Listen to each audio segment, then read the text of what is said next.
Você já denunciou algo achando que estava protegida?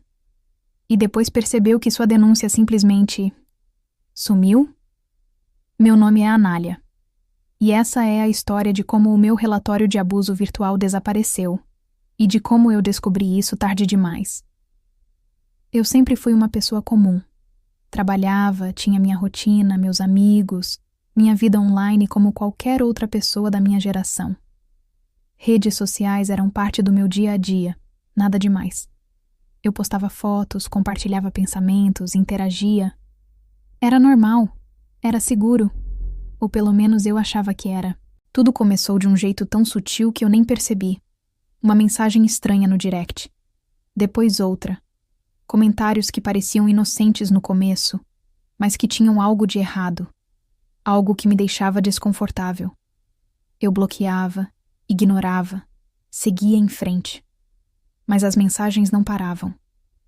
Elas só mudavam de conta, de perfil, de tom.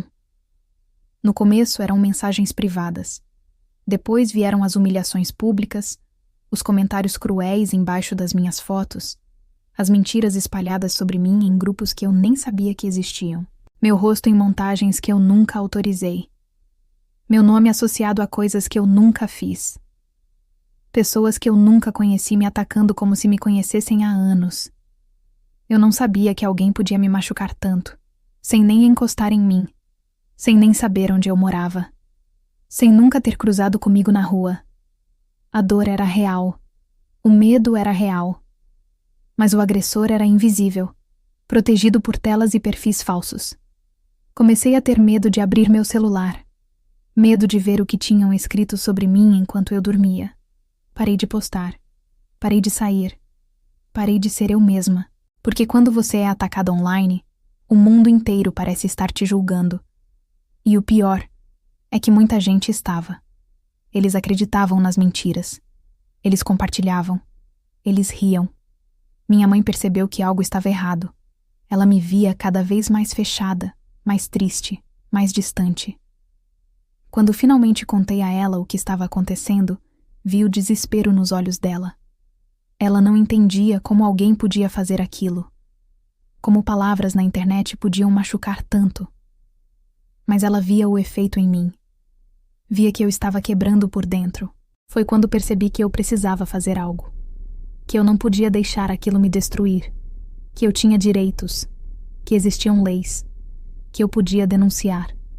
Passei semanas reunindo provas. Cada mensagem de ódio. Cada comentário violento. Cada montagem falsa. Cada perfil fake que me perseguia. Eu salvei tudo. Prints organizados por data. Capturas de tela com horários, links, nomes de usuários. Eu construí um dossiê completo. Eram centenas de páginas de evidências. Provas irrefutáveis de que eu estava sendo vítima de abuso digital sistemático. Pesquisei sobre delegacias especializadas, sobre canais de denúncia online, sobre meus direitos. Li relatos de outras mulheres que tinham passado por situações parecidas. Algumas conseguiram justiça, outras não. Mas eu precisava tentar. Precisava acreditar que o sistema funcionava. Quando finalmente preenchi o formulário de denúncia online, minhas mãos tremiam. Anexei cada arquivo. Revisei cada palavra. Escrevi meu relato com toda a clareza que consegui reunir em meio ao caos emocional. Expliquei a cronologia, os padrões, o impacto na minha saúde mental. Deixei meu contato, meus dados, tudo certinho. E quando apertei enviar, acreditei que a justiça digital existia. Acreditei que alguém ia olhar aquilo e entender a gravidade. Que meu caso seria investigado. Que eu seria protegida. Que finalmente o pesadelo ia acabar. Recebi um protocolo. Um número de identificação. Uma mensagem automática dizendo que meu relatório seria analisado em até 90 dias. 90 dias pareciam uma eternidade, mas eu estava disposta a esperar. Porque eu tinha feito a coisa certa. Eu tinha denunciado. Imprimi o protocolo e guardei em um lugar seguro. Anotei a data. Comecei a contar os dias. Cada manhã eu acordava pensando que talvez hoje fosse o dia em que receberia uma resposta. Que alguém entraria em contato. Que as coisas começariam a mudar. Os dias passaram. Os ataques continuaram, mas eu me agarrava à esperança de que logo aquilo seria resolvido. Que alguém estava trabalhando no meu caso. Que justiça seria feita.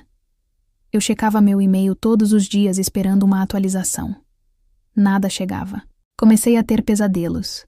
Sonhava que meu agressor descobria onde eu morava, que os ataques virtuais se tornavam reais.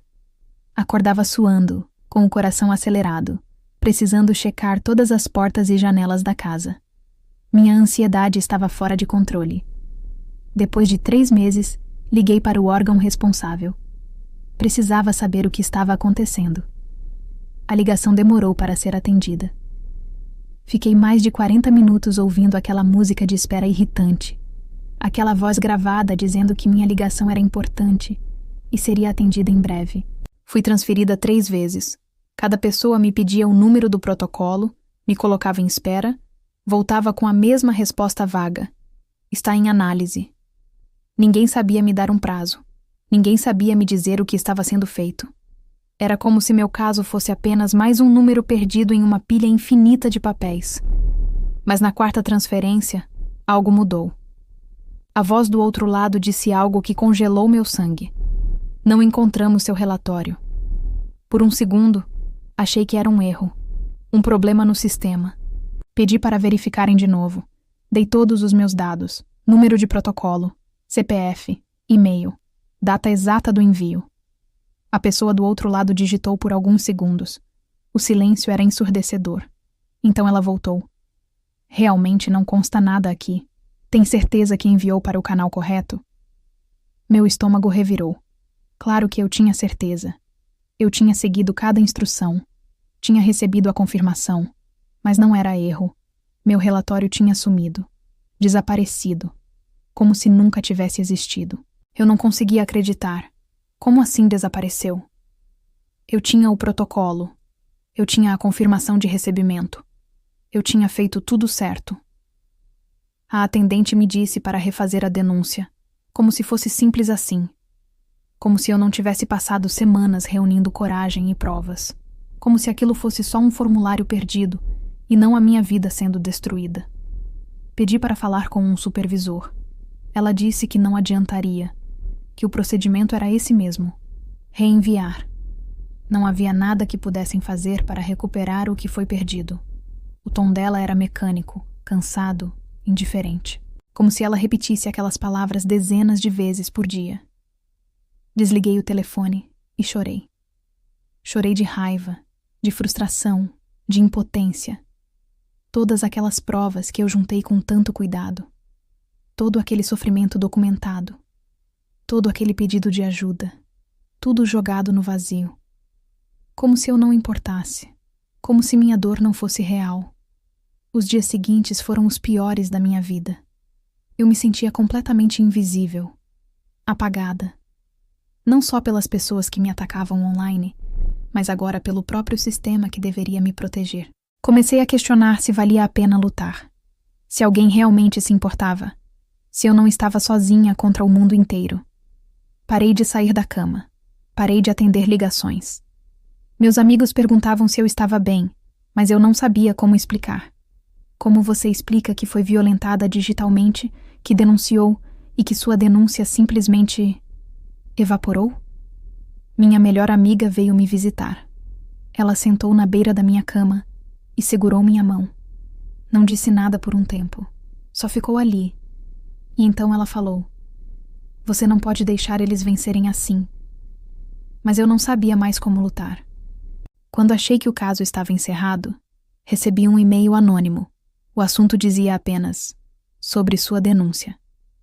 Meu coração disparou. Pensei que fosse um golpe, uma armadilha, mais um ataque. Mas algo me fez abrir. A mensagem era curta. Verifique o servidor interno. Há arquivos ocultos. Seu caso não foi perdido por acidente. Não tinha assinatura. Nenhuma pista de quem enviou. Só aquelas palavras que mudaram tudo. Meu corpo inteiro tremeu.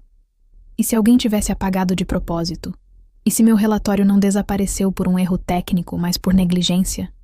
Ou pior, por algo intencional? Li o e-mail umas 20 vezes tentando encontrar alguma pista de quem era o remetente. O endereço era uma sequência aleatória de números e letras em um servidor que eu nunca tinha ouvido falar. Poderia ser uma pegadinha cruel. Poderia ser meu agressor tentando me confundir ainda mais. Mas também poderia ser alguém tentando me ajudar. Passei a noite inteira pesquisando. Li sobre falhas em sistemas de denúncia, sobre casos arquivados sem investigação, sobre vítimas que nunca receberam retorno. Descobri que eu não estava sozinha. Havia dezenas, centenas de relatos parecidos com o meu. Mulheres que denunciaram abuso digital e cujos casos simplesmente sumiram nos corredores burocráticos. Encontrei fóruns inteiros dedicados a compartilhar essas histórias. Mulheres de todas as idades, de todas as regiões do país, relatando a mesma coisa. Denúncias que desapareceram, protocolos que não levavam a lugar nenhum, atendentes que não sabiam dar informações, sistemas que falhavam constantemente. Uma das mulheres tinha escrito: "É como se quisessem que a gente desistisse, como se o próprio processo fosse feito para nos cansar." E eu senti que ela estava certa. Quanto mais eu lia, mais percebia um padrão. Não era só incompetência, era negligência sistêmica. Na manhã seguinte, voltei a ligar. Dessa vez, exigi falar com um supervisor. Disse que tinha evidências de que meu relatório existiu e foi deliberadamente removido. A pessoa do outro lado ficou em silêncio. Depois me disse que ia verificar internamente e que eu receberia um retorno em 5 dias úteis.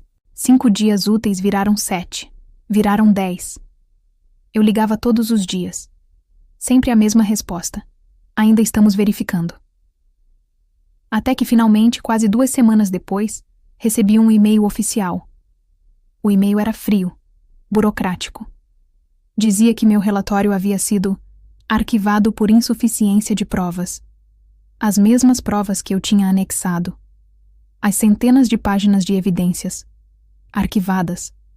Descartadas. Ignoradas. Eu li aquele e-mail 10 vezes tentando entender a lógica.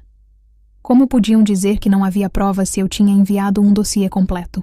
Como arquivam um caso de abuso continuado, documentado, grave, como se fosse uma reclamação qualquer? Liguei novamente. Exigi explicações. A atendente disse que não tinha acesso aos critérios de arquivamento, que eu precisaria entrar com um recurso administrativo se discordasse da decisão. Mais burocracia, mais formulários, mais espera, mais desrespeito. A resposta veio aos poucos, conforme eu conversava com outras vítimas, com advogados, com ativistas digitais. O sistema estava quebrado, sobrecarregado, desatualizado e muitas vezes desinteressado. Violência digital ainda não era levada a sério, especialmente quando a vítima era mulher, especialmente quando o agressor sabia como se esconder. Um advogado me explicou que muitos casos de violência digital eram arquivados porque as autoridades não tinham treinamento adequado para lidar com eles. Não sabiam como rastrear IPs, como identificar perfis falsos, como tratar provas digitais. E em vez de admitir essa incompetência, simplesmente arquivavam por falta de provas. Eu não dormi por semanas. Me sentia apagada, como se o silêncio tivesse vencido. Como se minha voz não importasse. Como se eu fosse apenas mais um número esquecido em um sistema que não funciona. Tinha pesadelos toda noite. Via meu rosto sendo compartilhado em lugares cada vez mais distantes da internet. Via as mentiras sobre mim se espalhando sem controle. E quando acordava, a realidade não era muito diferente. Os ataques continuavam, e eu estava sozinha. Mas algo dentro de mim se recusou a aceitar. Talvez fosse raiva, talvez fosse desespero, talvez fosse simplesmente a certeza de que se eu desistisse, estaria dizendo que tudo aquilo que eu sofri não teve importância. Então eu não aceitei o silêncio. Reuni forças que eu nem sabia que tinha, forças que vêm de um lugar profundo, daquele lugar onde mora a nossa sobrevivência, nossa recusa em ser aniquilada. Refiz minha denúncia. Dessa vez, imprimi tudo. Fiz cópias físicas de cada prova. Registrei cada passo do processo. Tirei fotos da tela de confirmação. Salvei em vários lugares. Não ia deixar que apagassem minha voz de novo. Procurei organizações de defesa das mulheres. Encontrei uma ONG que trabalha especificamente com violência digital. Eles me ajudaram a entender meus direitos, me orientaram sobre como proceder, me deram o apoio emocional que eu precisava para continuar. Falei com jornalistas especializados em crimes digitais. Uma repórter se interessou pela minha história. Ela disse que estava investigando justamente esse fenômeno. Denúncias de violência digital que desapareciam misteriosamente.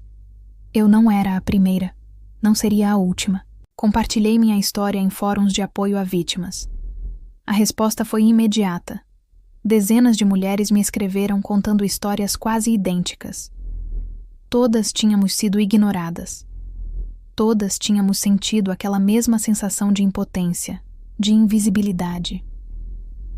Descobri que minha história não era única, mas era importante. Que cada vez que uma vítima desiste porque o sistema falha, os agressores ganham. Que o silêncio é a maior arma de quem nos machuca. E eu decidi que não seria cúmplice do meu próprio apagamento. Procurei advogados que entendessem de direito digital. Não foi fácil. Muitos cobravam valores absurdos. Outros simplesmente não queriam pegar casos de violência online porque achavam que não dava em nada. Mas finalmente encontrei uma advogada que acreditou em mim. Ela me ajudou a protocolar uma nova denúncia, dessa vez com cópias enviadas para múltiplas instâncias. Ministério Público, Defensoria Pública, órgãos de proteção aos direitos humanos. Não ia deixar que sumisse de novo. Documentei cada ligação, cada e-mail, cada tentativa de me fazer desistir. Transformei minha dor em evidência, meu medo em determinação. Cada vez que alguém me dizia para esquecer, para seguir em frente, eu guardava aquilo como mais uma prova de como o sistema falha com as vítimas. E comecei a falar publicamente. Porque o que desapareceu não foi só um arquivo, foi a minha voz. E eu não deixaria que o silêncio me engolisse. Gravei vídeos contando minha experiência. Escrevi posts detalhando cada etapa da minha luta. Conectei-me com outras mulheres que viveram o mesmo. A reação foi maior do que eu esperava. Mulheres de todo o país começaram a compartilhar minhas postagens. Muitas me escreveram agradecendo por ter coragem de falar. Outras contaram suas próprias histórias, algumas ainda mais terríveis que a minha. Aprendi que empoderamento não é nunca sentir medo. É sentir medo e escolher lutar mesmo assim. É transformar a vergonha em revolta produtiva. É entender que quando o sistema falha, nós precisamos ser o sistema. Nós precisamos ser a mudança. Uma das coisas mais difíceis foi perceber que eu tinha internalizado a culpa. Que em algum momento eu tinha começado a acreditar que talvez merecesse aquilo. Que talvez eu tivesse feito algo errado. Mas não. Ninguém merece ser abusada. Nunca. E quando pensei que tudo estava perdido, algo aconteceu. Meu caso foi reaberto.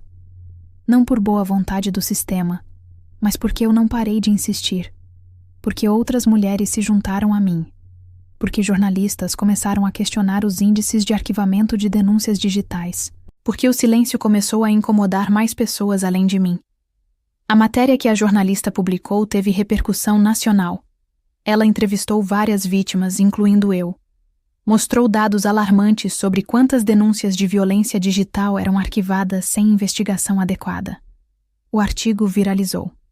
Políticos começaram a se manifestar. Órgãos públicos foram pressionados a dar explicações. A investigação finalmente começou. Devagar, com resistência. Mas começou. E eu descobri que meu agressor não era um só. Era uma rede. Pessoas que se organizavam para atacar mulheres online, sabendo que o sistema raramente as protegia. Eles tinham grupos, estratégias, dividiam tarefas. Era organizado. Era cruel. Era proposital. Descobri que meu caso tinha sido arquivado porque o funcionário responsável simplesmente não quis lidar com ele. Achou que era exagero, que eram só mensagens na internet, que eu deveria parar de dar atenção. A negligência tinha nome e sobrenome. Mas dessa vez, alguém estava olhando. Dessa vez, havia consequências. Não só para os agressores, mas para o sistema que falhou em me proteger. Processos foram abertos. Protocolos foram revistos. Treinamentos foram implementados. Ainda não acabou. Justiça é lenta, especialmente quando se trata de crimes que muitos ainda não levam a sério. Mas eu não desisti. E não vou desistir. Porque cada pequena vitória, cada denúncia que não é arquivada, cada agressor que enfrenta consequências, tudo isso constrói um mundo onde outras mulheres não precisarão passar pelo que eu passei. Hoje eu ajudo outras vítimas. Respondo mensagens de mulheres que estão passando pelo mesmo que eu passei. Oriento sobre como fazer denúncias, como guardar provas, como não desistir quando o sistema falha. Porque ninguém deveria ter que descobrir tudo isso sozinha, do jeito mais doloroso possível. Se você já sentiu que sua voz foi apagada, conte sua história. Porque cada voz que se levanta faz o silêncio tremer.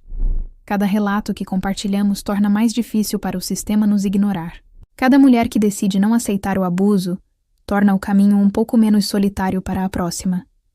Eu sou Anália, e essa é a minha cicatriz digital. Não é uma marca de vergonha. É uma prova de que eu sobrevivi, de que eu lutei, de que minha voz não foi apagada mesmo quando tentaram. Aqui, a dor vira consciência e o medo vira coragem.